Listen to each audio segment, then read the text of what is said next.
이 단어는 이제 지권의 구성이라 되어 있고요. 지각, 암석, 그다음에 뭐 광물, 토양 이렇게 이제 순서가 돼 있어요. 우리의 지구를 구성하고 있는 여러 가지 뭐 육지 성분 있잖아요. 땅 성분. 그래서 암석과 관련된 것들을 이제 배우는 단원이라고 생각하시면 되고요. 주로 이제 암기 파트이기 때문에 잘 외워두셨다가 이제 시험 보실 때 정리 잘 해놓으시면 좋을 것 같고요. 그리고 이 부분도 이제 수행에서도 많이 다뤄지거든요.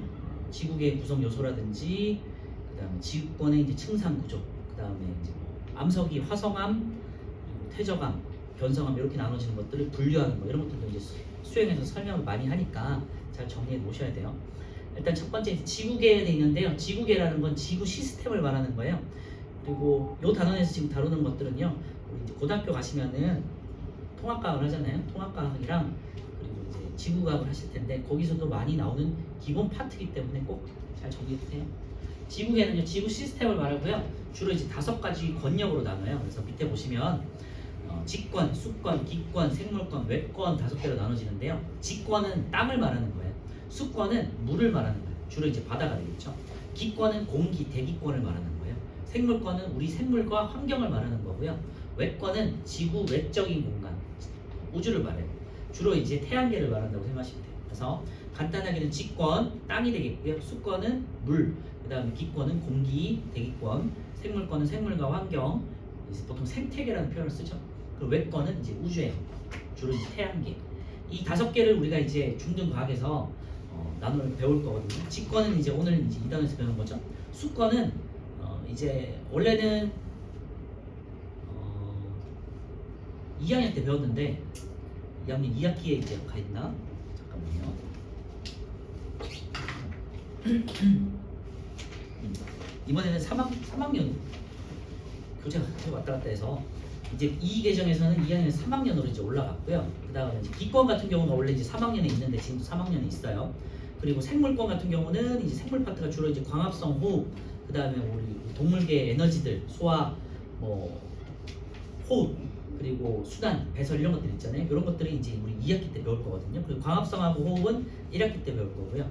그 다음 외권은 이제 태양계 1학기 때 우리 1학년 때 배웠죠. 그 다음에 또 3학년 때 3학년이 있던 게 지금 또 2학년 2학기로 왔구나. 그래서 우주와 관련된 것들 이제 배울 거예요. 그런 것들이 이제 나눠져서 있으니까 뭐 참고해 주시면 될 것 같아요. 다시 정리할게요. 직권, 수권, 기권, 생물권, 외권 5개의 권역으로 나눠져 있다. 그리고 개라는 거는 시스템을 말하는 거고요. 그리고 권자라는 건 권역을 말하는 거예요. 하나의 그냥 그룹 이렇게 생각하시면 돼요. 자, 직권부터 보시면요.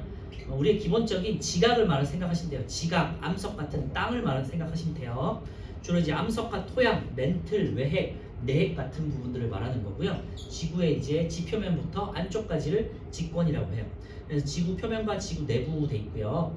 지구 내부는 이제 밑에서 우리 배우겠지만 4개의 층으로 구성되어 있거든요. 그거 이따 보도록 하고, 이제 직권은 뭐 여러분들 잘 아시겠지만 생명체에게 서식지를 제공하는 곳이죠.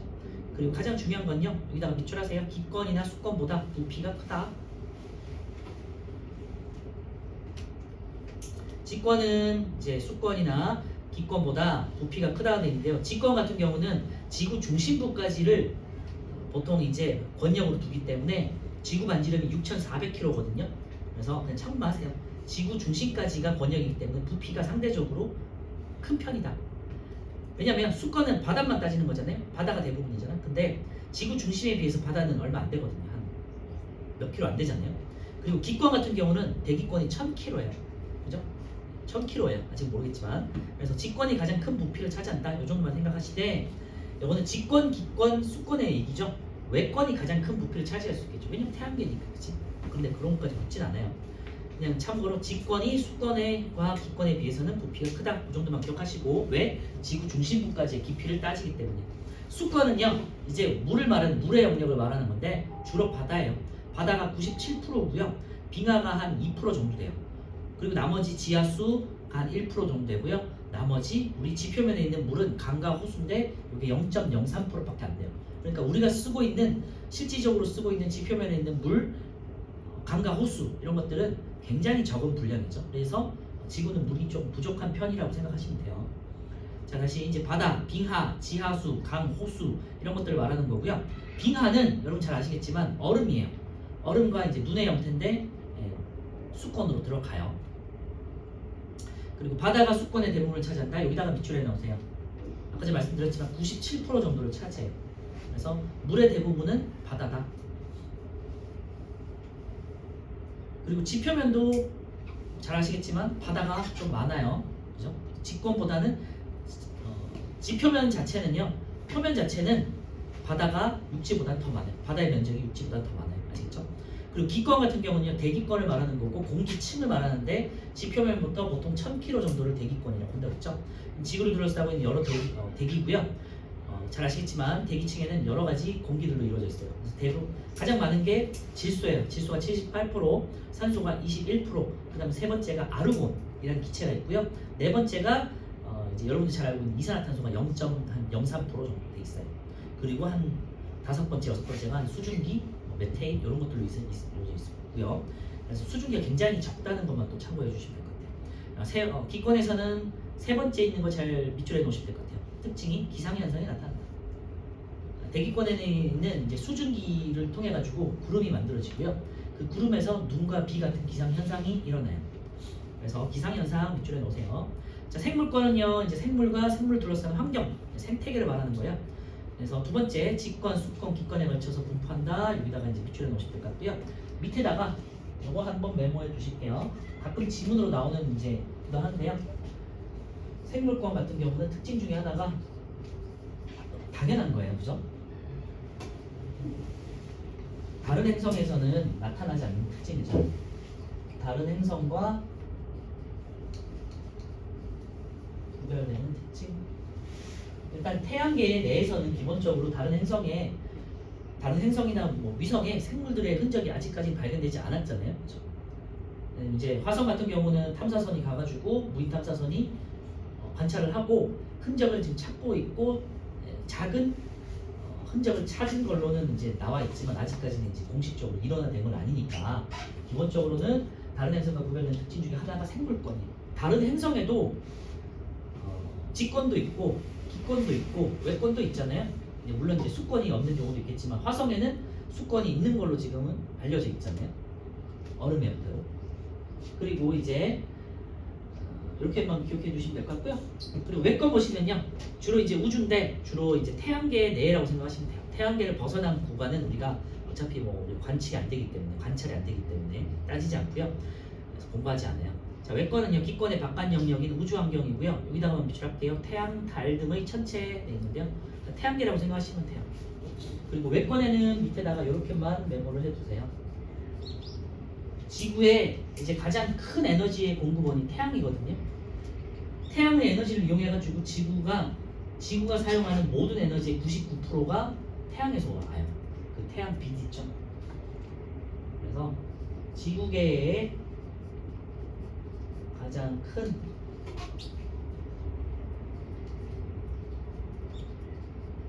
영향을 주는 태양 에너지 공급원이라고 할게요. 여기 이제 태양 에너지.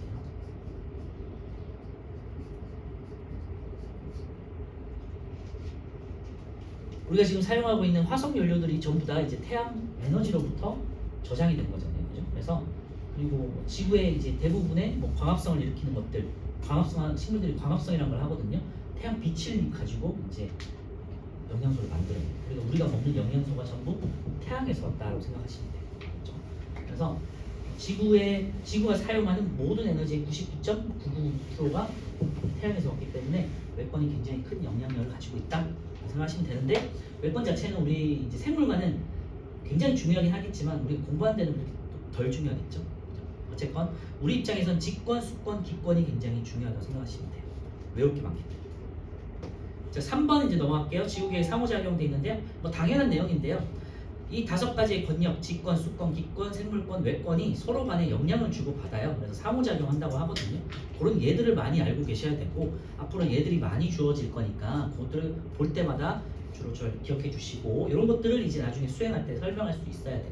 예를 들면 밑에 있는 여러 가지 예들이 있잖아요. 예를 들면 수권과 기권에 상호작용하는 예를 들어봐라. 뭐 날씨잖아요, 그죠? 눈과 비가 생기는 기상작용이거든요. 그런 것들을 설명할 수 있어야 돼요. 그리고 이런 것들은 뒤에 가면은 얘가 더 있으니까 그때 보도록 하고요. 간단한 예부터 보시면요. 이제 지구계를 이루고 있는 여러 가지 권역들이 이제 상호작용을 할 거거든요. 당연하게 이 상호작용이 깨지게 되면 균형이 깨지면은 전체의 균형도 깨지게 되겠죠. 예를 보시면요. 수권과 직권의 상호작용이에요. 강물의 영향으로 강 주변의 지형이 변하죠. 침식하고 퇴적되기 때문에 강 주변에 있는 지형들이 계속해서 변할 수 있죠. 그렇죠? 뭐 홍수가 나면은 홍수에 의해서도 퇴적물이 또 쌓이고 또 그 주변 지형이 또 변할 수 있죠. 그렇죠? 또 강물에 의해서 침식이 일어나고 이 밖에도 뭐 바다에 의한 침식도 있을 수 있고요. 그다음에 바다 면적이 상승하면서 육지 면적이 가라앉거나 이런 것들 있잖아요. 섬이 가라앉거나 이런 것들도 전부 해당될 수 있겠죠. 기권하고 직권은요. 기권은 이제 공기라고 생각하시면 되고 직권은 공기나 바람이요. 기권은 그다음 직권은 땅을 생각하시면 돼요. 화산이 폭발하면서 나온 화산재 화산이 폭발은 이제 직권의 영역이잖아요. 그런데 거기서 이제 여러 가지 화산재들이 이제 뿜어져 나오잖아요. 그럼 공기 중으로 뿜어져 나와서 대기를 이렇게 가득 채워버려요. 화산재 같은 경우는 공기보다 조금 두껍고 밀도가 큰 먼지 같은 애들이기 때문에 하늘에 이렇게 화산재들이 뜨게 되면요. 태양을 반사시켜버려요. 그러면 태양빛을 흡수를 못하기 때문에 그 지역의 온도가 내려가요. 그래서 기온이 내려가거든요. 그런 것들은 이제 또 나중에 또 배울 거고요. 그리고 수권과 기권의 영향 같은 경우는 제가 말씀드렸지만 물이 증발해서 만들어지는 게 이제 수증기고 수증기가 모여서 구름이 만들어져요. 구름이 팽창하면서 이제 물방울이 생기게 되거든요. 그게 이제 물방울들의 모임이 구름이에요. 구름이 있으면 눈과 비가 내리게 되죠. 그런 기상 현상들이 생기게 되는 거고요. 생물권과 직권은 당연하게도 우리 생물들이 서식하는 곳이 직권이잖아요. 주로 서식하는 곳이. 물론 이제 생물이 서식하는 것 중에 기권도 있고 수권도 있어요. 그리고 다 상호작용이고요. 토양에서 식물이 자라거나 자란다 이런 것도 있고요. 생물권과 기권은요. 제가 이제 뭐 호흡, 광합성이나 호흡을 말씀드렸는데 식물이 광합성이란 걸 하거든요. 우리 이제 4단원에서 광합성을 배울 거예요. 그 광합성이란 걸 해가지고 공기 중에 있는 이산화탄소를 가지고 스스로 영양소를 만들어내는 게 광합성이에요. 그러니까 공기와 생물의 상호작용이죠. 그렇죠? 그리고 반대로 생물이 만들어내는 광합성으로 통해 가지고 여러분들이 호흡하는 산소가 이제 뿜어져 나와요. 이산화탄소를 가지고 영양소를 만들고 산소를 뿜거든요. 그 산소를 가지고 우리가 숨을 쉴 수 있는 거예요. 그러니까 생물권하고 기권하고 또 생물권이 서로 간에 상호작용을 할 수 있는 거죠. 이런 것들은 이제 많은 예들을 알고 계셔야 되는 거죠. 그래서 지구계의 뭐 상호작용은 조금 어쩌면 당연한 건데 여러분들 이제 수행할 때 설명하기 위해서 좀 잘 정리를 해두셔야 된다는 거 기억해 두시고요. 시험에서는 그렇게 중요한 내용은 아니에요. 밑에 있는 이제 직권을 구조해 보시면요. 그럼 직권을 그러면 어떻게 분석하느냐가 있는데요. 지구 내부 조사 방법이 있는데 지구 내부를 직접적으로 우리가 파악해 보는 방식이에요. 그래서 직접적인 방식과 간접적으로 방식이 나눠지는데 직접적인 방식은 당연히 우리가 뭔가를 파고 들어가면 되겠죠. 그렇죠? 그런데 한계가 있겠죠. 직접적인 방식은 두 개 다 한계가 있는데요. 시추와 하산 분출물 조사라는 게 있어요. 시추는요 땅을 파고 들어가는 거예요. 근데 뭐 잘 아시겠지만 땅을 파고 들어가는 게 굉장히 쉽지 않잖아요. 돈이 일단 기본적으로 많이 들어요. 경제적인 효율성이 굉장히 떨어지고요. 그 다음에 안전사고 위험이 있지. 그리고 우리 인간이 들어갈 수 있는 깊이가 최대 깊이가 한 10km 정도로 알고 있어요. 지구가 반지름이 말씀드렸지만 6,400km거든요. 그러니까 지구 내부까지를 들어갈 수가 없어요. 어떤 뭐 과학이 발달하더라도 그렇죠. 그래서 전체적인 한계가 있고요. 내부로 들어갈수록 지구 내부로 들어갈수록 온도가 굉장히 높아지거든요. 고온에다가 압력이 굉장히 커져요. 그래서 생물뿐만 아니라 무인 관측선이라든지 로봇들이 활동할 수 있는 여지도 굉장히 낮아지기 때문에 한계가 있다는 것만 기억해 주시고요. 그래서 어쨌건 지표면을 뚫고 들어가는 방법 중에 하나가 이제 시추가 있어요. 지구 내부를 조사하는데 직접적이고 가장 어떻게 보면 암석을 파악할 수 있는 좋은 방법이지만 한계가 명확하다는 거. 그리고 지구 내부까지는 어차피 알 수 없다는 한계가 있어요. 화산 분출물 조사는요. 화산에서 이제 폭발하면 지구 내부에 있던 뭐 마그마 같은 것들이 이제 올라오면서 식어서 이제 암석화될 거 아니에요. 그런 이제 마그마 성분을 통해 가지고 우리 지표면 아래쪽에 있는 멘틀이 보통 한 2,900km 정도까지 있거든요. 근데 물론 이제 마그마 같은 경우는 한 3, 40에서 50km 정도까지 있는 마그마, 용암이라고 들어봤잖아요. 그 마그마가 분출해서 용암으로 빠져나온 거잖아요. 그러니까 깊어봤자 한 4, 50km 정도까지의 깊이까지에 있는 그 암석 성분들을 파악할 수는 있겠죠. 그래서 어쨌건 한계가 있다는 거, 화산 분출물 조사 지구 내부 물질 지각이나 멘틀 같은 걸 조사할 때 쓰는 거고요. 최대한 100km 정도까지는 알아볼 수 있다고 해요. 그래서 시추는 보통 이제 5에서 한 10km, 그 다음에 화산 불출물 조사는 최대한 100km까지의 그 지구 내부에 있는 암석이나 성분들을 파악할 수 있다 정도만 기억하시면 될 것 같아요. 그리고 이제 주로 사용하는 방법이 좀 경제적으로 효율적이기 때문에 지진파 분석을 많이 써요. 지진파 분석이라는 거는 지진계 아시죠? 그래서 그 지진계 지진 났을 때 지진계 분석을 통해서도 알 수 있고요. 그 다음에 인공적으로 지진을 일으키기도 해요. 과학 목적으로 다이나마이트 같은 거 있잖아요. 아니면은 큰 폭발력을 가진 어느 정도의 폭탄 같은 것들을 터뜨려서 인공 지진을 일으켜요. 인공 지진을 일으키면은 그 우리 지구 내부에 어떤 물질로 이루어진지를 알 수가 있거든요. 그런 것들을 우리가 지금 중등에서는 구체적으로 다루지는 않겠지만 이 정도까지만 하시면 될 것 같고, 지진파 분석을 하는데 지진파가 두 가지 종류로 나눠져요. S파하고 P파라는 게 있거든요. 그것만 참고하시면 될 것 같고, 뒤에 가서 우리 3단원에서 파동에 대해서 배울 때 잠깐 언급해 드릴 거예요. 그래서 지진파 분석 밑줄만 해놓으시면 돼요. 그래서 직접적인 방법에 시추 밑줄해 놓으시고 화산 분출물 조사 밑줄해 놓으세요. 이게 직접적인 거잖아요. 두 개의. 그다음에 간접적인 방식으로는요, 지진파 분석. 그래서 지구 내부의 밑에 있는 층상 구조를 파악할 때 이제 과학자들이 사용했어요. 그리고 하나가 더 있는데 이제 운석 연구예요. 간접적인 연구로. 운석은 이제 지구가 기원했던 뭐 암석 같은 걸 알 수가 있겠죠. 지구가 이제 아무래도 이제 우주의 권역의 하나 중에, 우주 태양계에 있는 행성 중에 하나니까 태양계 외쪽으로 아니면 태양계 안에서 여러 가지 물질들이 지구로 들어와서 이제 만들어진 게 아니에요?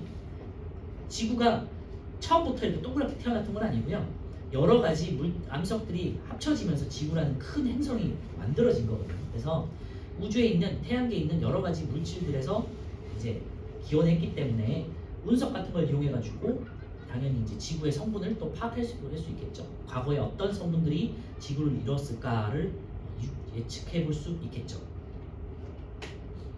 그래서 두 가지 기억해 두세요. 간접적인 방법으로는 지진파 분석하고 운석 연구 이런 게 있다 정도만 참고하시면 돼요. 지금까지는 그리고 참고로 해둘 만한 내용들이었고요. 아니면 수행해서 그냥 다룰 만한 내용이었고요. 보통 시험에서는 이제 중요한 게 직권의 층상 구조죠. 잘 기억해 두시고 별표해 놓으세요. 2번 직권의 층상 구조 별표해 놓으시고요.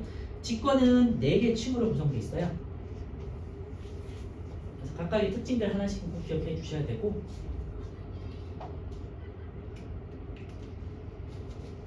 지각, 가장 지표면, 가장 바깥쪽에 있는 우리 지구를 둘러싸고 있는 지표면이 이제 지각이 되겠고요. 그 다음에 멘틀, 여러분들이 뭐 여러 용암처럼 생겼던 걸 생각하시는 수 있잖아요.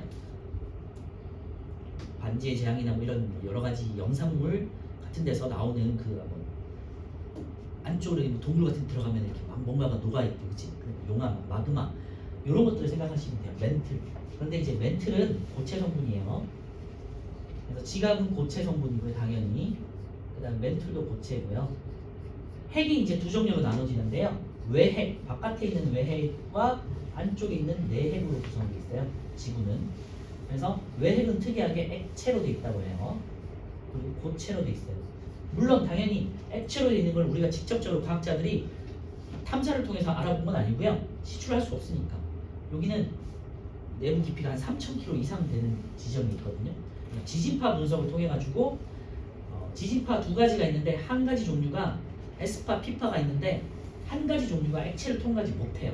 그래서 액체 성분일 것 같다라고 연구를 한 거예요. 그래서 제가 아까 말씀드렸지만 간접적인 방법의 지진파 분석이 굉장히 중요하게 많이 쓰이고 있어요. 지구 내부를 알아보는데. 자, 지각 같은 경우는 우리 지표면을 말하는 거고요. 당연히 암석으로 이루어져 있고 지구 겉부분이다. 그리고 두께가 가장 얇다. 한번 참고해 주시면 될 것 같고요. 대륙 지각과 해양 지각으로 나눠져요.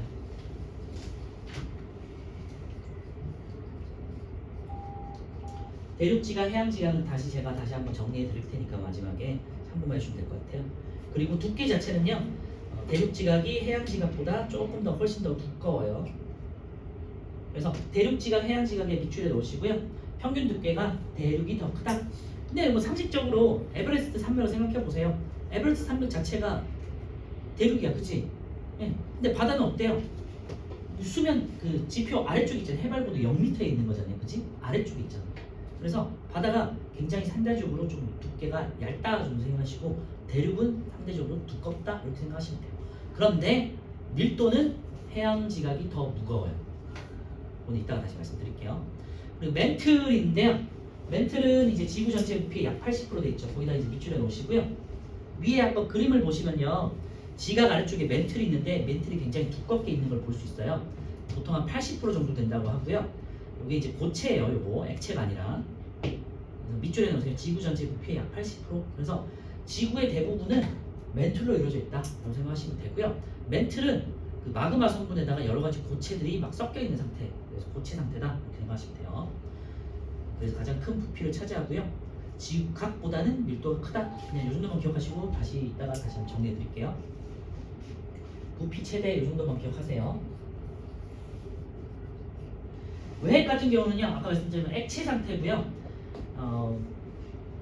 외핵과 내핵 모두 철과 니켈 성분으로 되어 있어요. 철과 니켈이라는 건 철, 니켈, 마그네슘 이런 것들은 금속이잖아요. 그래서 우리 지구 중심에는 금속들이 있어. 그리고 지표면에는 이제 여러 가지 암석 성분들이 있는 거고요. 그래서 지구 중심으로 갈수록 밀도가 굉장히 커져. 얘는 무겁잖아, 그지? 그리고 철과 니켈이 이제 핵을 이루고 있는데 바깥쪽은 외핵이고 액체 상태고 안쪽이 이제 고체 상태인데 그 이유가 온도가 높기 때문이에요. 그래서 안쪽으로 들어갈수록 그 온도가 굉장히 높기 때문에 이런 철이나 니켈 같은 철, 니켈, 마그네슘 같은 금속들이 녹아버리는 거야. 그런데 더 안쪽으로 들어가면요 압력도 되게 높아지잖아. 안쪽으로 들어갈수록 누르니까 더 세지잖아, 그렇지? 그래서 물론 이제 외핵도 압력이 크겠지만 외핵에 비해서 내핵이 압력이 굉장히 크대요. 쉽게 생각하면은 뭔가가 이렇게 짜여진 느낌 있잖아요. 그럼 적당하게 녹아 있을 거 아니에요. 근데 그거를 쥐어 짠다고 생각해요. 그러면은 거의 뭐 이렇게 결정처럼 막 가루 성분 같은 게 남을 거예요, 그렇지? 쥐어 짠 느낌이라고 생각합니다. 그래서 내핵을 이루고 있는 곳에는 고체 성분의 철과 니켈들이 막 쥐어 짜져 있다라고 생각하시면 돼요. 예, 이런 특징들 생각하시면 될 것 같고요. 그래서 외핵은 액체 상태다. 그리고 외핵과 내핵을 보시면요, 지각과 멘틀을 이루는 물질보다 밀도가 큰 물질로 되어 있다고 했는데 철과 니켈 같은 금속 성분으로 되어 있어서 밀도가 굉장히 커요. 외핵은 액체 상태, 내핵은 고체 상태. 여기다가 밑줄에 놓으시면 될 것 같고 그 이유만 참고하시면요, 외핵은 온도가 높기 때문에 녹아있고 내핵은 온도도 높은데 거기에 이제 큰 압력이 가해져 있기 때문에 쥐어 짜져서 이제 고체 상태로 남아있다라고 생각하시면 돼요. 나중에 이제 뭐 고등학교 가시면은 외핵이 액체 상태이기 때문에 지구가 이제 자기장으로 둘러싸이고 있는데 그 자기장이 생긴 이유가 외핵에 있는 액체 성분 때문에 액체가 이렇게 지구가 자전할 때 돌아가지고 자기장이 형성됐다라는 설이 있는데 그런 거 나중에 배울 거예요. 참고하세요. 어쨌건 외핵이 액체 성분이라는 게 굉장히 중요해요. 특이하잖아요, 그지? 그리고요, 지각과 멘틀을 이루는 면을 과학자 이름을 따가지고요, 모호면이라고요. 모로비치치라는 과학자가 찾아가지고요, 모호면이라고 해요. 그리고 멘틀과 외핵을 이루는 층이 있을 거 아니야? 이 층을 찾은 사람은 구텐베르크라는 사람이에요. 구텐베르크 면이에요. 구텐베르크라는 인쇄도 있잖아. 그 사람이랑 다른 사람이에요. 그래서 독일계 구텐베르크 과학자가 요 층을 찾았어요. 멘틀과 외핵의 층. 이 사람의 이름을 따서 구텐베르크 면이라고. 여기는 폴란드인가 뭐 그쪽에 동유럽에 있는 과학자가 찾았는데 레만이라는 과학자가 찾았어요. 레만면. 근데 물론 이제 요 두 사람은 몰라도 돼요. 하지만 요 제일 위에 있는 지각과 멘틀의 경계면을 찾은 모로비치치가 찾은 모호면을 알고 계셔야 돼요. 모호면까지만 알고 계시면 돼요, 여러분은. 그래서 지각과 멘틀 사이에 모호면 요 정도만 이제 참고해 넣어서 써 놓으시면 될 것 같아요. 층산 구조 같은 경우는요, 이제 서로 간에 밀도나 상태가 다르기 때문에 이렇게 층이 분리가 되잖아. 그래서 경계면이 생기는 거예요. 이런 면들을 찾아낸 사람들이 모호면, 구텐베르크면, 레만면이라고 해서 사람의 이름을 땄다. 이런 거 기억하시면 될 것 같고요.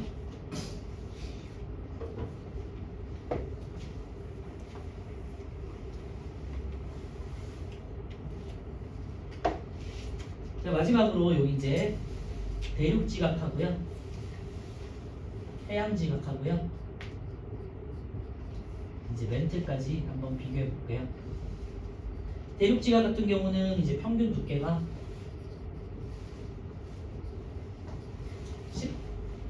35km 정도 되고요. 그 다음에 해양지각의 평균 두께는 5km 정도 돼요. 굉장히 얇죠. 근데 우리 지각 아래 있는 멘틀은 굉장히 두꺼워요. 그래서 보통 한 2865, 그러니까 한 2900, 뭐 3000km 정도 된다고 생각하시면 돼요. 그리고 이제 구성 물질은요. 우리 뒤에서 배울 내용인데요. 암석할 때 대륙지각은 화강암질로 돼 있어요. 뒤에서 배울 거예요. 참고만 해주세요. 해양지각은 현무암질로 돼 있어요. 화강암은 석영장석 같은 애들로 돼 있고요. 그냥 순수한 건 아니지만 여러 가지 광물 성분으로 돼 있고요. 현무암질 같은 경우는요. 광물 성분에 여러 가지 금속들이 섞여 있는 거예요. 철, 마그네슘 이런 것들이 섞여 있어요. 그러니까 당연히 더 무겁겠죠. 그래서 해양지각은 두께는 얇지만 현무암질이라는 되게 무거운 밀도가 큰 광물로 되어 있기 때문에 굉장히 좀 밀도가 커요. 무겁고 멘틀은요 감람암질이라는 게 되어 있어요. 감람암질. 다 뒤에서 이제 암석을 배울 거예요. 화강암에 비해서는 현무암이 더 이제 여러 가지 금속 성분이 더 많이 들어 있고요. 그다음에 현무암에 비해서는 감람암이 더 많이 들어 있어요. 그래서 더 무겁겠죠. 그래서 밀도를 비교해 보면요. 대륙지각 같은 경우는 2.7 정도 되고요. 해양지각 같은 경우는 3.0 정도 되고요. 멘틀 같은 경우는 3.3에서 6 정도까지 된다고요. 밀도. 그러니까 더 무겁겠죠. 그러니까 더 아래쪽에 멘틀이 있는 이유가 되겠죠.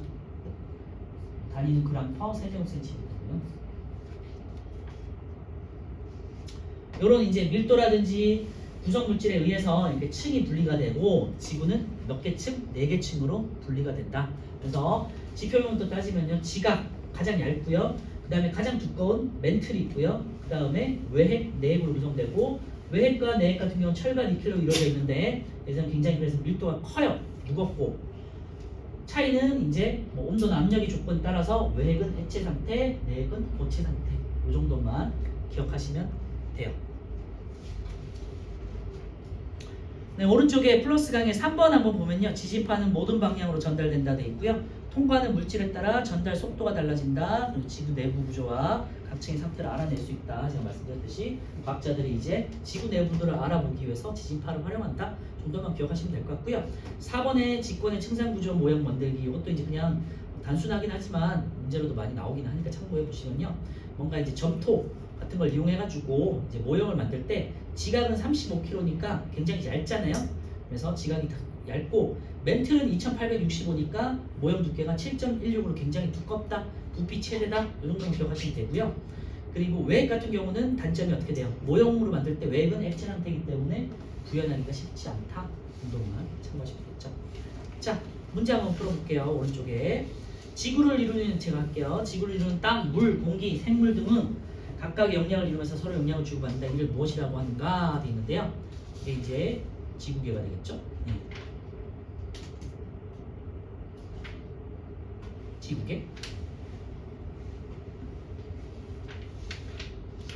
자, 2번요. 지구계의 구성 요소가 아닌 것은 기권, 수권, 외권, 생물권, 자기권 돼 있는데요. 답은 5번 되겠죠. 지권으로 고치시면 될 것 같고요. 자기권이라는 거는 뭐 지구를 둘러싸고 있는 자기장이 존재하긴 하는데요. 자기권이라고 하진 않아요. 특별히. 자, 3번은요. 생물권은 지권에만 분포하는 게 아니라 생물은요. 공기 중에도 살죠. 새나 뭐 곤충 같은 것들. 그리고 바닷속에도 살고 우리 강물에도 살잖아요. 수권에도 살죠.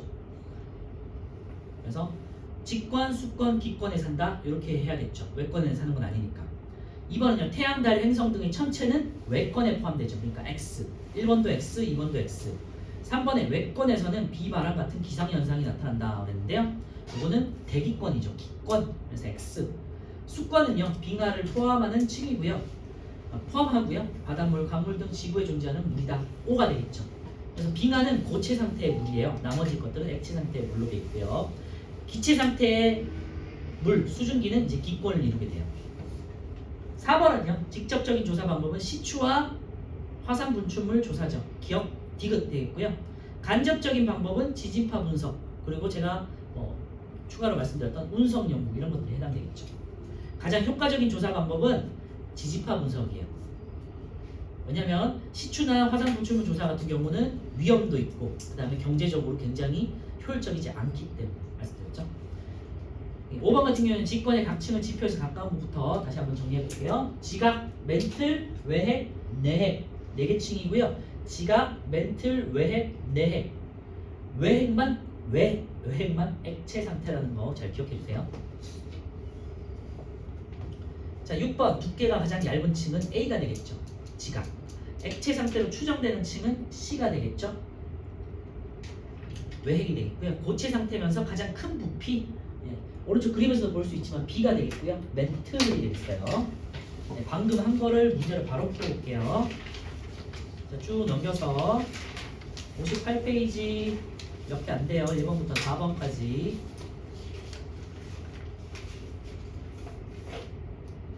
일단 먼저 풀고 5번부터 할게요.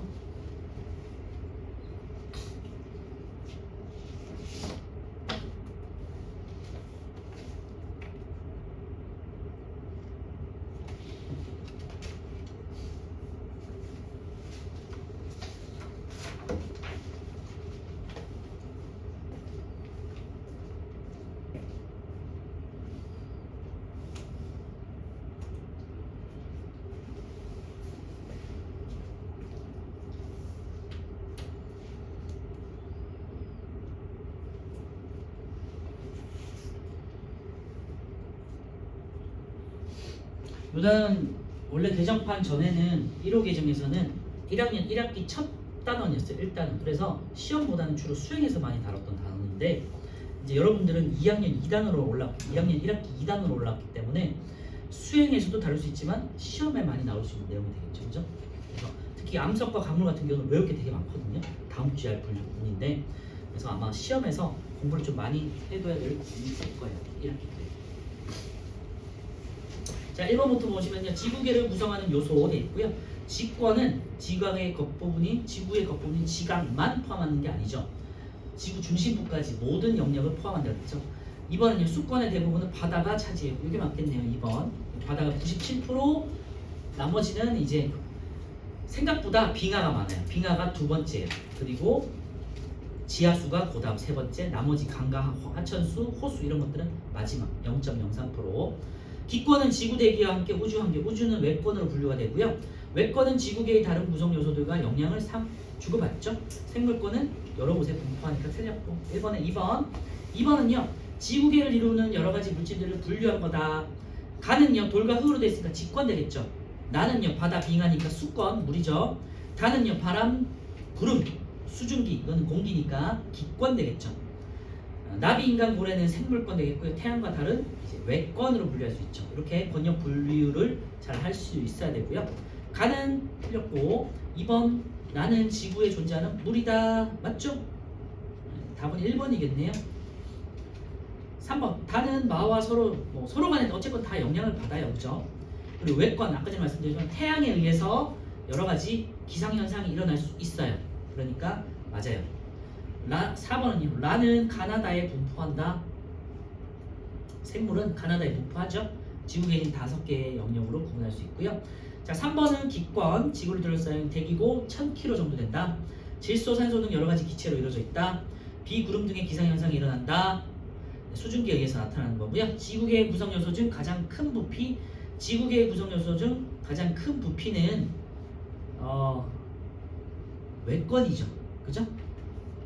그런데 직권, 수권, 기권 3개 중에서는 직권이 가장 크다고 했어요. 헷갈리지 않아셔야 돼요. 당연히 태양계가 지구보다는 크잖아. 훨씬 크잖아. 그러니까 지구계를 구성하고 있는 권역 중 가장 큰 부피는 외권이에요.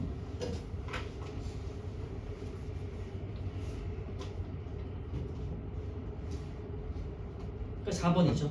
지표의 모습이 변하는데 영향을 미칠 수 있죠. 바람이나 여러 가지 풍화, 침식 작용에 의해서 공기에 의한 침식들 이런 것도 있잖아요. 그래서 3번에 어쨌건 4번 되겠고요. 자, 4번.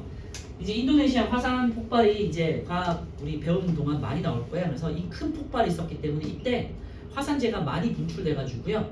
그 대기권에 가득 차버렸어. 그래서 태양을 막아 가지고요. 그 평균 기온이 그 지역에 인도네시아 그 동남아 지역뿐만 아니라 지구 전체적으로 평균 기온이 몇 도가 내려갔다고 하더라고요. 그 당시 그만큼 이제 큰 영향을 줬다는 거고요. 화산과 대기권이니까 직권과 비권의 영향이 되겠죠. 4번에 2번이고요. 자, 5번부터 한번 풀어볼게요. 9번까지.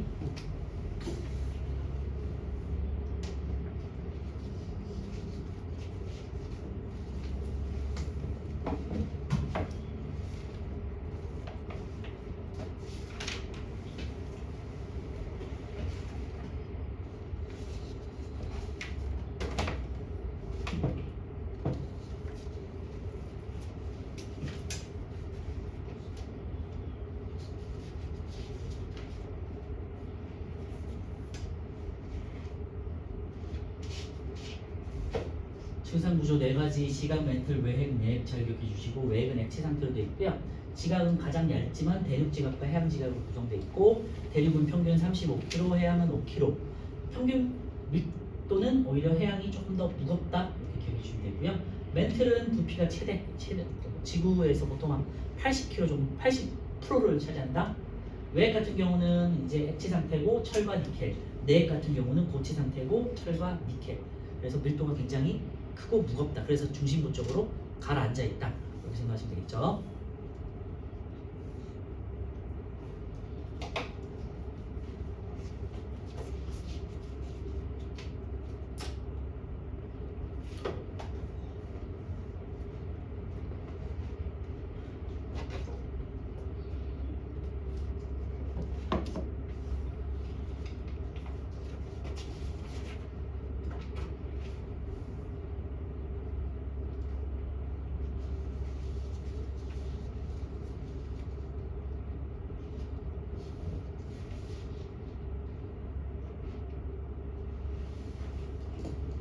자, 5번 지구 내부 구조를 조사하는 가장 효과적인 방법 그냥 지진파 분석이죠. 3번 6번은요 지구 내부 구조를 조사하는 방법 직접적인 조사 방법은 한계가 있겠죠.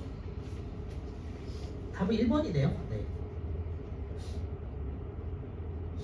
제가 아까 전에 이제 운석용 말씀드렸는데 운석을 조사해서 지구 내부 물질을 간접적으로 확인하는 거죠. 예측해 보는 거지. 아 이제 지구가 생성됐을 때 이런 물질로 이루어졌었겠지라고 예측해 보는 거죠. 아니, 유추해 보는 거죠. 그래서 2번은 틀렸고 지표에 도달한 지진파를 분석하는 것은 간접적인 방법에 해당되겠고요. 화산 분출물을 분석해서 내핵을 이루는 물질을 알아낼 수 없죠. 내핵에서 화산이 폭발했으면 지구가 큰일 나는 거야. 그렇죠? 보통 이제 100km, 50에서 100km 내에 있는 물질들만 이제 우리가 알아볼 수 있고요. 화산 분출물을 분석해서 내핵을 이루는 물질을 알아낼 수 없죠. 그래서 5번도 틀렸고요. 어쨌건 답은 1번. 직권에 대해 구조에 대한 설명으로 옳은 건 답은요 2번이고요. 지각은 암석으로 된 지구의 가장 겉부분이다. 넘어갈게요.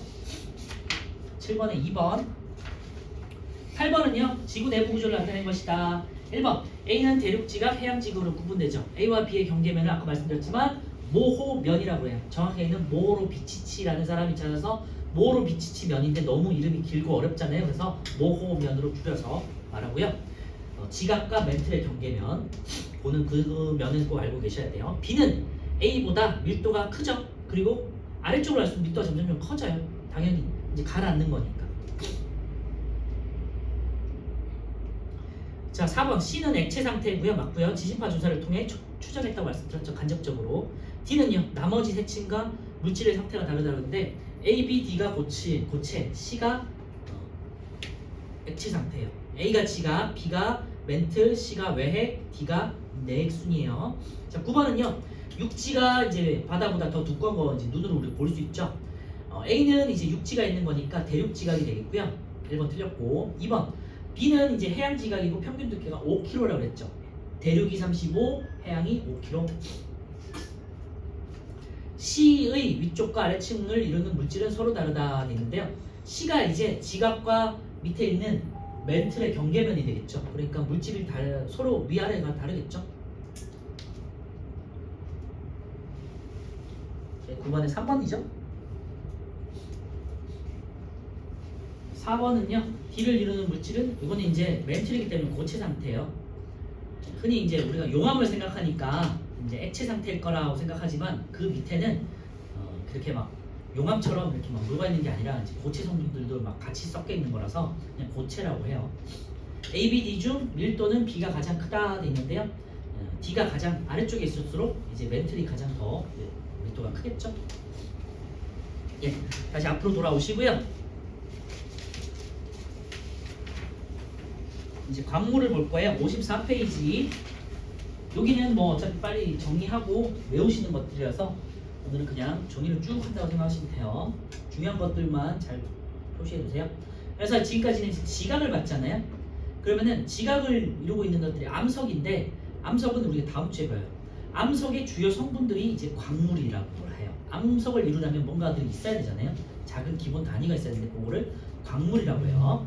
그래서 지각의 구성 보시면 지각은 암석으로 이루어져 있고 암석은 여러 가지 광물로 이루어져 있다 했죠. 그래서 암석을 이루고 있는 기본 단위를 우리가 광물로라고 하고요. 광물에는 보통 4천여 정도 된다고 해요. 그리고 우리가 배우는 거는 이제 밑에 있는 한 2, 30여 종 정도 되는 거를 우리가 조암 광물이라고 해요. 다시 정리하면 광물은 지각을 구성하는 물질의 기본 단위를 말하는 거고요. 암석의 기본 단위다. 암석을 이루고 있는 기본 물질이다. 이렇게 생각하시면 되겠고요. 약 4천 정도 되는데 밑에 있는 조암 광물이라고 해가지고 약 20종 정도를 우리가 배워요. 밑줄에 놓으세요. 조암 광물. 광물 4천여 중에서 4천여 종 중에서 중요한 광물, 우리 암석을 이루고 있는 가장 많은 비중을 차지하는 애들을 조암 광물이라고 하고요.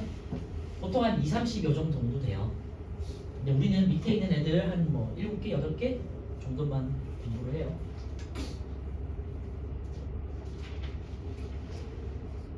조암 광물.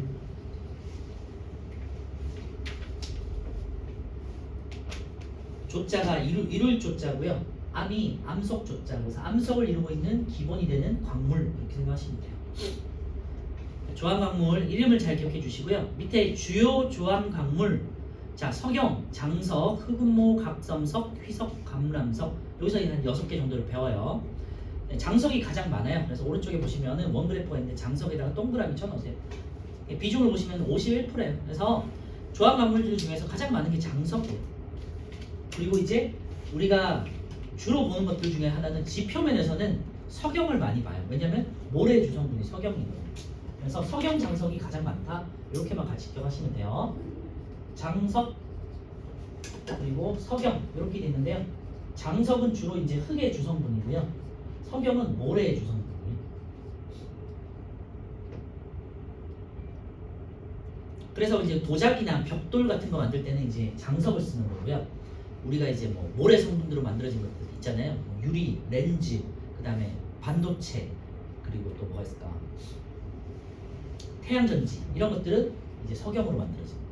아시겠죠? 뭐 시멘트라든지 우리 뭐 벽돌이라든지 도자기라든지 주로 이제 건축의 재료로 쓰는 것들은 장석이 쓰고 있고요.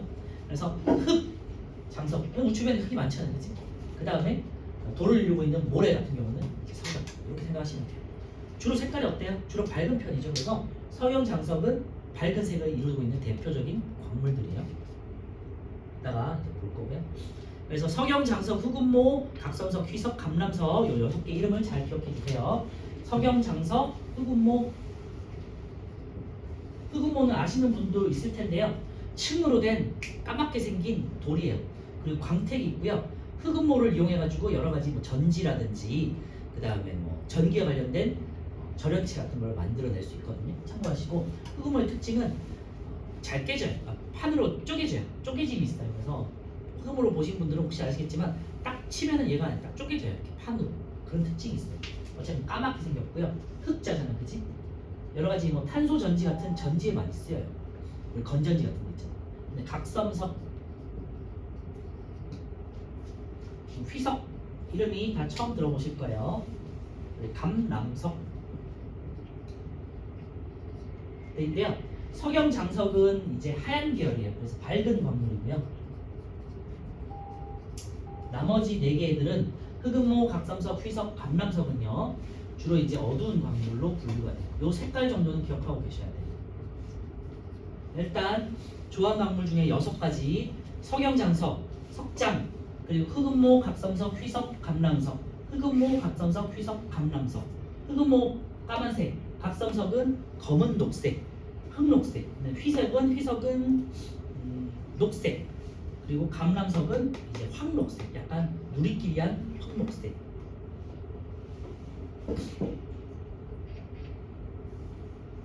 어차피 지금 뭐 외울 수 있는 건 아니기 때문에 잘 정리해 주시고요. 보시면 잘 해놓으세요. 석장에서 외우실 때는 그냥 한 단어씩 해서 석장훈 곽휘감 이렇게 기억하시면 돼요. 석장훈 곽휘감 아니면 석장은 곽휘감 이런 식으로 외우시던지 해서 석장훈 곽휘감 석영 장석 흑운모 그 다음에 각섬석 휘석 감람석 석장훈 각휘감.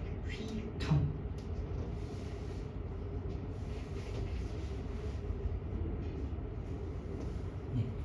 그리고 장석 석영 같은 경우는 밝은 색이고요. 여기에 기본적으로 밝은 색인데 얘네는 어두운 색인 이유가 주로 이제 금속 성분들 아까 전에 보셨던 철이나 마그네슘 같은 것이 많이 섞일수록 어두워진다고 생각하시면 돼요. 그러니까 당연히 이제 여기 흑음모 아까 전에 말씀드렸잖아요. 흑음모로 되어 있는 해양지각이 조금 더 무겁다는 이유가 금속이 있었기 때문이잖아요. 그래서 금속 성분이 들어가면은 조금 어두워지고 밀도가 커진다. 이렇게 생각하시면 돼요. 그래서 조항광물 이제 6가지 보셨고요. 장석이 가장 많고 그 다음에 석영이 두 번째다. 이 정도 기억하시면 될 것 같고요. 조항광물의 부피는 장석이 가장 많은 양을 차지한다. 두 번째, 광물마다 고유한 특성들이 있겠죠. 그 특성들이 이제 우리가 5가지를 배워요. 광물의 특성에다가 별표 쳐놓으세요.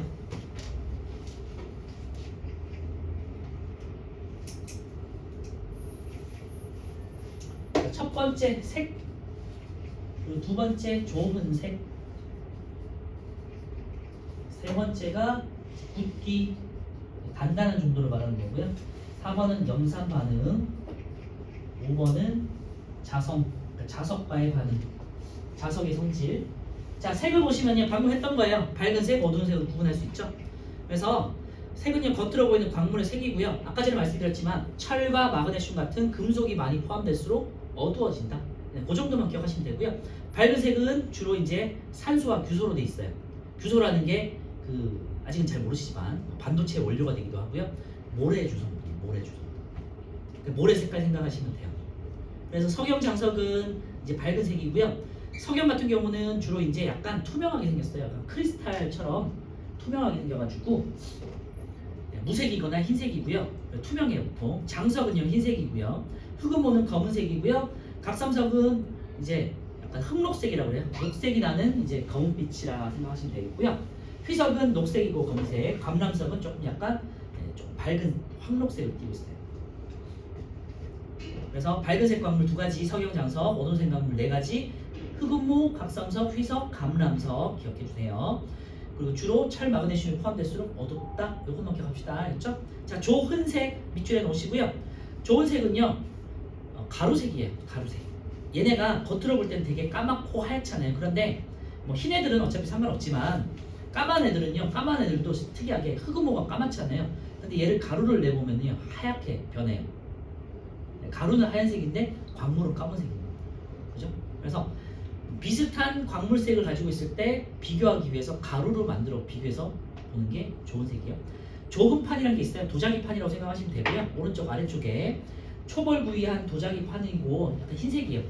표면이 단단하고 거칠어서 광물을 긁으면요 광물이 이제 긁혀서 가루가 나오는 거예요. 그래서 가루색을 비교하는 거다. 생각하시면 되고요. 좁은 색은 가루색이다. 광물 가루의 색이고요. 겉으로 보이는 색이 비슷한 광물을 구별할 때 사용한다. 이 정도만 기억하시면 되고요. 그래서 밑에 보시면요, 겉으로 보이는 색이 노란색인 거와 검은색인 광물 이 3가지가 있는데요. 시험에 많이 나온 내용이니까 잘 기억해 두세요. 금은요, 겉으로 봐도 노란색이잖아요. 그런데 긁어도 가루 내기는 쉽진 않겠지만 어쨌건 노란색이에요. 그래서 금은 굉장히 가치가 높잖아요. 그래서 그 이유가 변하지 않기 때문인데 가루조차도 노란색이에요. 황동석은요, 얘는 구리가 섞여 있어가지고요. 구리 때문에 녹색을 띄어요. 녹흑색 기억해 주시고, 황철석은요, 얘는 철이 들어있잖아. 그래서 검은색을 띄어요. 특이하죠? 황철석도 노란색인데 광물은 가루색은 철가루 때문에 검은색으로 보여요. 그러니까 이것들을 잘 외우셔야 돼 나중에. 금은 노란색, 황동석은 녹흑색, 황철석은 검은색. 금은 노란 거 잘 아시니까 황동석 녹색, 황철석 검은색 여기다 밑줄에 넣으세요. 그리고요, 검은색으로 다 보이는 것들이 있는데 자철석, 적철석, 흑음모가 있어요. 흑음모는 아까 말씀드렸지만 까맣고 광택이 나고 판상으로 생겼어요. 판으로 이제 쌓여 있는 것처럼 생겼어. 적철석은요, 약간 붉은 빛이 나는 검은색인데 얘는 특이하게 가루를 내면요 적갈색이에요. 그러니까 약간 불구스름하게 생겼다 생각하시면 되고, 흑음모는 가루 내면요 흰색이에요. 흑음모에다가 흰색에다가 뭐 동그라미를 꼭 쳐넣으세요. 자철석은요, 얘가 자석의 원료가 되는 그 돌이에요. 얘를 가공해가지고 이제 자석을 만드는 거거든요. 근데 얘는 광물도 검은색, 가루도 검은색이에요. 그래서 적철석은 약간 적갈색, 갈색 색깔이 나고 불구스름한 색깔이 나고, 흑음모가 흰색이 난다. 그래서 흑음모가 많이 나오기 때문에 흰색에다가 동그라미 쳐놓으세요. 그리고 황철석이 많이 나오기 때문에 검은색에다가 뭐 동그라미나 밑줄을 해놓으세요. 황철석 검은색, 흑음모 흰색을 잘 비교해 놓으세요. 자, 굵기는요, 강물의 단단하고 무른 정도고요. 강물끼리 서로 긁어서 비교해 보는 거예요. 그래서 긁히는 애가 이제 무르고 긁는 애가 단단한 게 되겠죠. 그래서 무른 강물이 단단한 강물에 긁힌다. 이 정도만 적어 놓을까요? 무른 광물이 단단한 광물에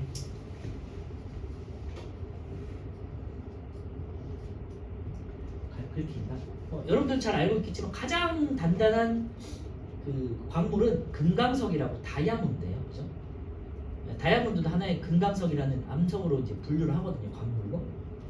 네, 뭐 그거를 기준으로 해가지고 이제 여러 암석들을 비교한 모스 굵기계라는 게 있는데 우리는 배우진 않겠지만, 그래서 과학자들이 다 분류를 해놨어요. 그래서 우리 나중에 그런 뭐 기준이나 표가 주어지면 찾아서 비교만 해보시면 돼요. 그래서 굵기를 숫자로 이제 나열한 게 있어요. 무른 광물이 단단한 광물에 긁힌다. 그렇죠?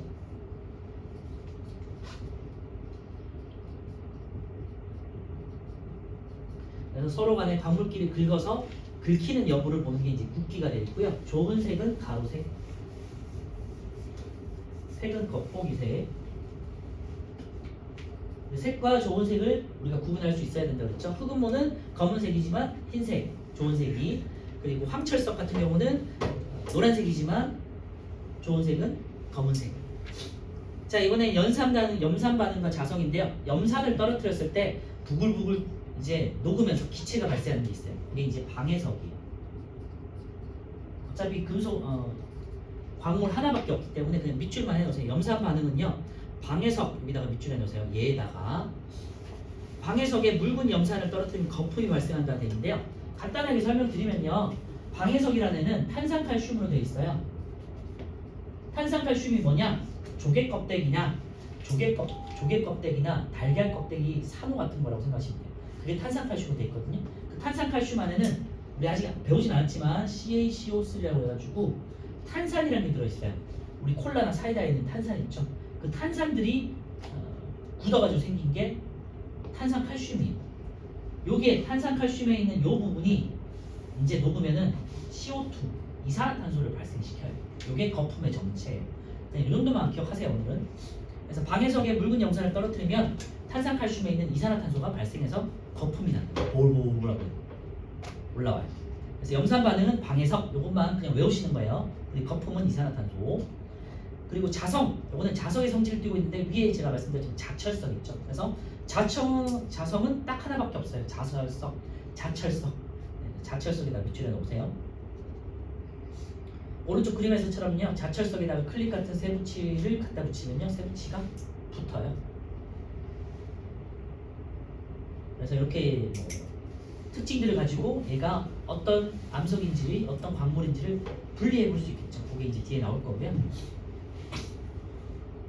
마지막 4번은요, 광물과 암석의 활용을 보시면요, 암석과 광물을 활용한 예, 뭐 건축자재, 전자제품, 에너지 자원, 생활용품으로 쓸 수 있다는데요. 석영하고 장석, 아까 제가 말씀드렸죠. 석영 같은 경우는 모래 주성분이고요. 그냥 모래 밑줄만 해놓으시면 될 것 같아요. 유리, 반도체, 태양 뭐 이런 데 이제 많이 쓰여요, 모래들이. 장석은요, 도자기나 벽돌, 뭐 시멘트 이런 데 쓰인다고 말씀드렸죠. 대리암과 화강 같은 경우 건축재를 많이 쓰이죠. 뭐 대리석 많이 들어보셨을 거예요. 대리암 같은 것들이 이제 마찬가지로 탄산칼슘으로 돼 있어가지고 얘도 이제 염산 반응을 하긴 해요. 그리고 화강암 같은 경우는 되게 튼튼한 광물이라서 보통 건축이나 조각 작품으로 많이 사용되고요. 이제 마지막으로 암석과 광물의 자원 운수를 같이 보시면요, 유한한 자원이므로 적절히 관리하고 보존해야겠죠. 네, 오른쪽에 플러스 강의 1번 보시면요, 광물의 특성이 아닌 거, 우리가 이제 앞에서 일단은 밀도나 뭐 밀도, 용해도, 끓는 점, 녹는 점 이런 걸 보면서 물질의 특성에 대해서 한번 알아봤잖아요. 마찬가지로 광물의 특성 지금 5가지 봤었고요. 색, 좋은 색, 굵기, 그리고 염산 반응, 자성을 봤어요. 당연히 광물의 부피나 질량, 무게, 크기 같은 것들은 광물을 구별할 수 있는 특징이 안 되겠죠. 참고해 주시면 될 것 같고요.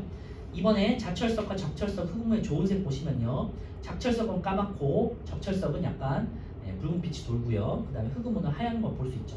흑음호가 되게 특이하다는 걸 볼 수 있어요. 좋은 색이, 가루색이 흰색이다. 그리고 4번에 광물과 암석을 활용한 예 보시면요, 석고는 여러분들 잘 알고 있죠? 의료용 분목이나 캐스트의 재료로 사용되고요. 보통 우리가 다쳤을 때 이게 뭐 움직이지 않도록 고정시키는 역할로 많이 쓰죠. 항상 칼슘이라는 걸로 되어 있어요. 금, 은, 다이아몬드는요 장신구로 많이 쓰죠. 변하지 않기 때문에. 석회암은요 시멘트, 건설용 콘크리트 같은 데 재료로 많이 쓰고요. 한반도에 석회암이 되게 많아요. 옛날에 바다였기 때문에. 그래서 주변에 많기 때문에 건축 재료를 많이 쓰고요. 활석 같은 경우는요 화장품이나 피부 관리 제품의 주 원료로 쓰고 굵기가 굉장히 작아서 굉장히 무른 광석 중에 하나예요. 규석은 이제 치약, 스크럽제에 포함된다. 이 정도만 보시면 될 것 같고요. 자, 옆에 한번 문제 한번 풀어보세요.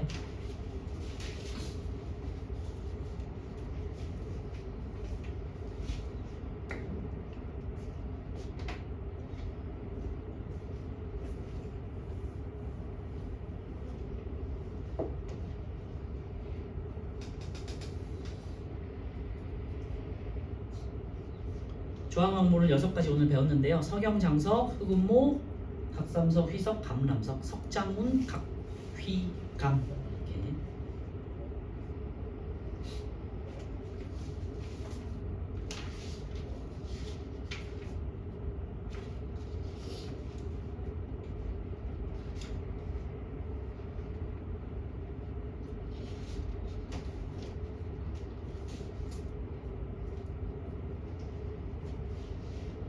제일 뒤쪽에 있는 시험 대비 교재에 있는 부분 이제 숙제로 한번 풀어보도록 하시고요.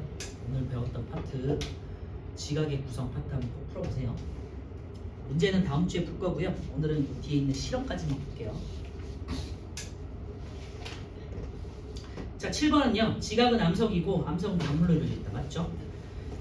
가장 큰 게 지각이고요. 그 다음이 암석으로 되어 있고 암석은 광물로 이루어져 있어요. 광물은 또 여러 가지 흙과 토양으로 이루어져 있죠. 자, 암석은 대부분 한 종류의 광물로 이루어져 있죠. 네. 아니죠?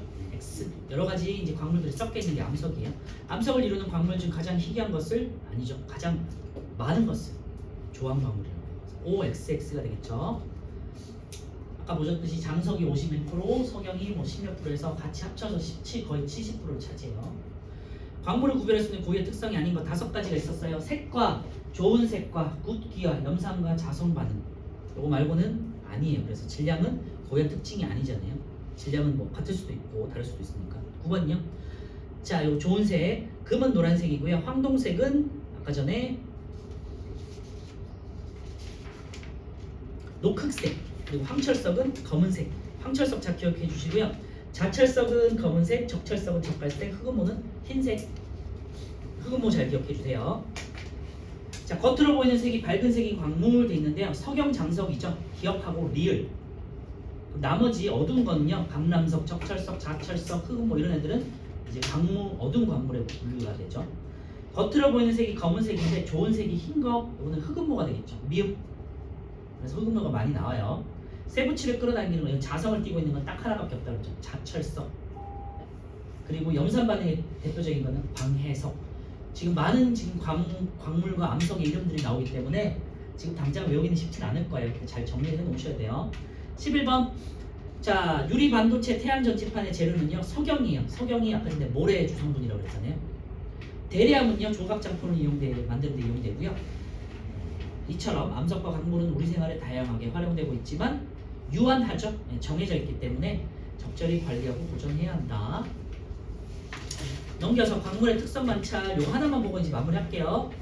자, 1번 광물의 색을 관찰하고 광물을 조음판에 긁어서 이제 지금 조음판이라고 이제 보이죠? 이 도자기 판처럼 생긴 거에다가 광물을 긁어요. 그래서 가루색을 봤어요. 여기 가루색이 조흔색. 방해석은 하얗게 보이고요. 장석도 하얗게 보이죠. 그런데 자철석, 적철석은 약간 어둡게 보이죠. 자철석은 까맣게, 적철석은 약간 불구스름하게. 2번 석영과 방해석을 긁어서 긁힘이 생기는지 봤더니 방해석이 긁혀요. 그 말은 방해석이 무르다는 소리예요. 석영은 굉장히 단단해요. 참고로 석영은요 굉장히 단단한 모래 생각하시면 돼요. 모래는 안 깨지잖아. 모래 자체는 그치? 그래서 석영은 굉장히 단단하기 때문에요. 조음판에 안 긁혀요. 그래서 석영을 이제 좋은 색을 알아볼 때는요. 석영은 어떻게든 물리적으로 충격을 가해서 부셔야 돼. 석영을 부신 다음에 가루로 비교하는 방법밖에 없고요. 석영은 가루색이 흰색이에요. 이렇게 해서 3번은요. 광물에 묽은 염산을 떨어뜨렸어요. 밑에 보시면 방해석만 거품이 발생하죠. 그래서 말씀드렸죠. 방해석은 탄산칼슘으로 되어 있어서 염산과 반응해서 이산화탄소라는 기체를 발생시킨다. 4번은요. 광물을 클립에 댔더니요. 특이하게 자석처럼 붙었죠. 이거는 자철석이 되겠죠. 자, 그래서 석영, 방해석, 자철석, 적철석, 장석의 특징들이 있는데요. 색은 석영과 장석만 흰색이고 나머지는 방해석도 흰색이죠. 자철석과 적철석은 검은색이에요. 좋은 색은요. 적철석은 젓갈색이에요. 젓갈색 정도에만 밑줄에 넣으시면 될 것 같고요. 방해석만 긁혔어요. 얘만 좀 무르다는 소리죠. 염산과 반응은 방해석이에요. 방해석에다 동그라미 쳐놓으시고요. 클립을 끌어당기는 거는 자철석밖에 없어요. 자철석에다 동그라미. 자, 마지막으로 정리해 볼게요. 이제 해석 각자 보시면 될 것 같고, 광물을 구분할 수 있는 특성에는 색과 조흔색과 굳기와 염산 반응이 있겠죠. 조흔색, 니은은 염산 그리고 자성 등이 있고요. 2번 자철석과 적철석을 비교하는 방법은 자성이 되겠죠. 물론 이제 조흔색도 가능해요. 근데 더 구체적으로 비교하려면 자성이면 정확하게 분리가 되겠죠. 석영과 방해석 같은 경우는요. 굳기라든지 염산 반응을 비교하면 되겠죠. 특히 염산을 부어보면은 거품이 발생하는 건 방해석. 자, 1번 광물의 무게는 광물의 특성에 해당되지 않죠. X. 광물의 특성 5가지 색, 좋은 색, 그 다음에 굳기, 그리고 염산, 자성 5가지.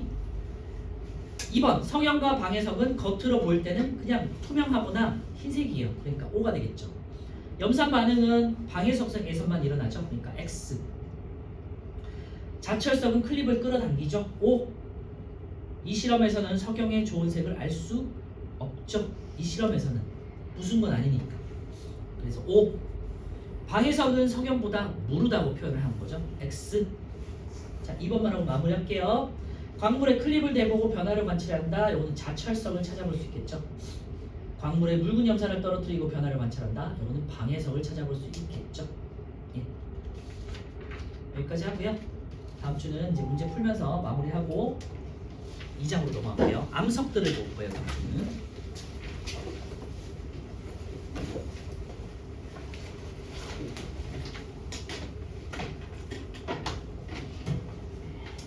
아까 전에 문제를 많이 풀어봤기 때문에 바로 시험을 풀어보도록 하겠습니다. 물질의 특성이고요. 물질의 특성과 여러 가지 분리 방법 4가지를